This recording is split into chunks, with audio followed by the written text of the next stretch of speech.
भला कहानियाँ लेकर आई, हर बात में रंगों की छाई। जादू भरी ये दुनिया प्यारी, चलो सुने हम सब की बारी। कला कहानियाँ। चलिए सुनते हैं आज की कहानी, धैर्य का जादुई मंत्र। आरव की अनोखी परीक्षा।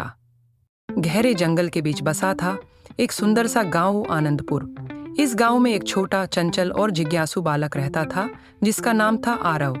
आरव को हर काम जल्दी करने की आदत थी। चाहे खाना खाना हो, खेलना हो या पढ़ाई करनी हो, वह हमेशा जल्दबाजी में रहता। इस वजह से वह अक्सर गलतियां कर बैठता और परेशान हो जाता। एक दिन गांव में एक प्रसिद्ध साधु आए। लोगों ने सुना कि उनके पास एक जादुई मंत्र है जिससे जीवन की सभी कठिनाइयां हल हो सकती हैं। ये सुनकर गांव के सभी लोग साधु के पास पहुंचे और आरव भी उनके पास जाने के लिए बेचैन था।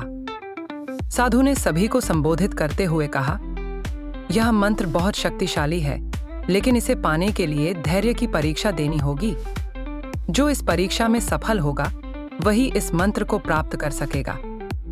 यह सुनकर आरव खुश हो गया और सोचने लगा, मुझे यह मंत्र जल्द से जल्द चाहिए। इससे मेरा हर काम बिना किसी परेशानी के हो जाएगा। पहली परीक्षा, संयम का सबक। साधु ने सभी इच्छुक लोगों को एक बीज दिया और कहा, इसे एक गमले में लगाओ और जब इसमें पहला अंकुर निकलेगा तब मैं तुम्हें अगली परीक्षा के बारे में बताऊंगा। आरव घर आया और जल्दी से बीज को मिट्टी में डालकर उसे पानी देने लगा।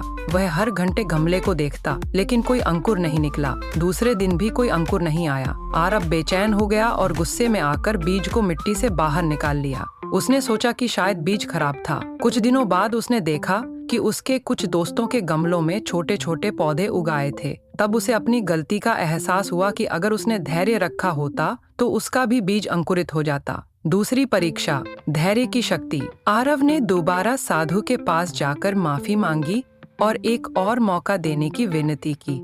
साधु मुस्कुराए और कहा, इस बार तुम्हें यह दीपक दिया जा रहा है। तुम्हें इसे पूरी रात जलाए रखना है, बिना किसी भी परेशानी के। आरव ने दीपक लिया और घर आ गया। रात को जब सभी सो गए तो उसने दीपक जलाया और उसकी देखभाल करने लगा। लेकिन कुछ ही देर बाद उसे नींद आने लगी। उसने सोचा कि कुछ देर के लिए सो जाऊंगा और फिर दीपक देख लूंगा।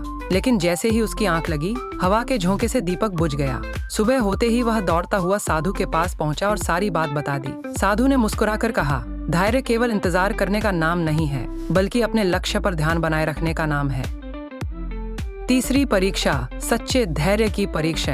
इस बार साधु ने आरव को एक सुंदर कमल का फूल दिया और कहा, इसे इस नदी में प्रवाहित कर दो और जब यह तुम्हारे पास वापस आए तो मैं तुम्हें मंत्र दे दूंगा। आरव ने फूल को नदी में प्रवाहित कर दिया और किनारे पर बैठकर इंतजार करने लगा। कुछ घंटों बाद जब फूल वापस नहीं आया तो वह परेशान हो गया और हार मानकर जाने लगा।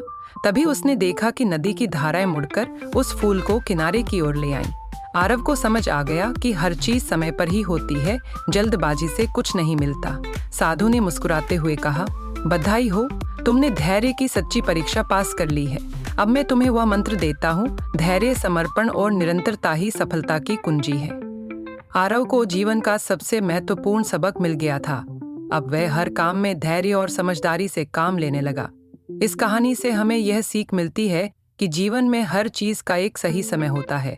धैर्य और समर्पण से ही सफलता प्राप्त होती है।